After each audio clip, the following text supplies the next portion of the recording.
অন্ধকার ভোরেই রওনা হলাম। গুলিস্তানে এসে বাস ধরলাম বরিশাল মুলাদির উদ্দেশ্যে। তো চলুন মুলাদি যাই।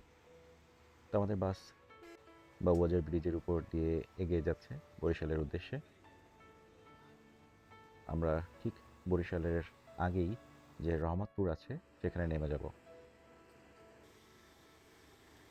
নেমে গিয়েছি, আমরা এখন আলফা করে মিরগঞ্জ ফেরিঘাটের দিকে যাচ্ছি। এই রাস্তাটা বেশ সুন্দর, বরিশাল এয়ারপোর্টের পাশ দিয়ে রাস্তাটা চলে গিয়েছে। নদীটির নাম হচ্ছে আড়িয়াল খাঁ, খুবই সুন্দর একটি নদী। সবাই দেখেন ট্রলারে করে নদী পার হচ্ছে। তো আমরা খুব সকাল দিকে অফিস টাইমের দিকে চলে আসলাম। পার হয়ে আমরা আবার আলফা করে মুলাদি যে উপজেলা কমপ্লেক্স বা প্রশাসনিক ভবন আছে সেখানে গিয়েছি। ওখানে মূলত কাজ ছিল। পাশে একটু ঘুরে দেখলাম, চমৎকার একটা মসজিদ, ছোট। আর এটি হচ্ছে মুলাদির সরকারি কলেজ, বেশ বড়, মাঠটাও বেশ বড়, ভালো লাগলো দেখে। আর উপজেলা কমপ্লেক্সের ভিতরে এই পুকুরটি বেশ বড় এবং খুবই শান্ত এবং নান্দনিক। চমৎকার বোম্বাই মরিচ দেখে কিছু কিনে নিলাম, তারপর খেয়ে নিলাম যেহেতু আমাদের কাজ শেষ হয়ে গেছে। এবার আবার ঢাকার উদ্দেশ্যে রওনা হলাম। সেই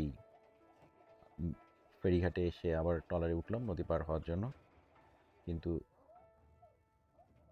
ট্রলার কেন জানি স্টার্ট হচ্ছে না। আরেকবার ট্রাই করি।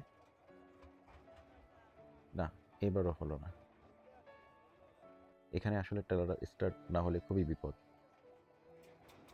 তবে এইবার সাকসেসফুলি ট্রলার স্টার্ট হয়ে গেল। যাক, এখন আমরা নদী পার হব। যে ট্রলার চালাবে সে ইঞ্জিনটা আবার ঢেকে দিল কাঠ দিয়ে। তো সময়টা যেহেতু একদমই গোধূলি সময়, সূর্যাস্ত জাস্ট আর কিছুক্ষণের মধ্যে হয়ে যাবে। বিকেলটা বেশ সুন্দর এবং স্বর্ণালী লাগলো। সবাই নদী পার হচ্ছে, মোটরসাইকেলও এই ট্রলারে করে নদী পার হয়। আড়িয়াল খাঁ নদীটা আসলেই খুব সুন্দর, বরিশালের একটি অন্যতম প্রধান নদী এবং সুন্দরতম নদী। সূর্যাস্ত আর কিছুক্ষণের মধ্যেই হবে। নদীর বুকে সূর্যাস্ত দেখতে আসলেই খুব ভালো লাগে। দেখা যাচ্ছে আমাদের ফেরিঘাট চলে গেছে। আমরা এখান থেকে আবার আলফায় করে রহমতপুরের উদ্দেশ্যে রওনা হব। ওখান থেকে ঢাকার উদ্দেশ্যে বাসে উঠব।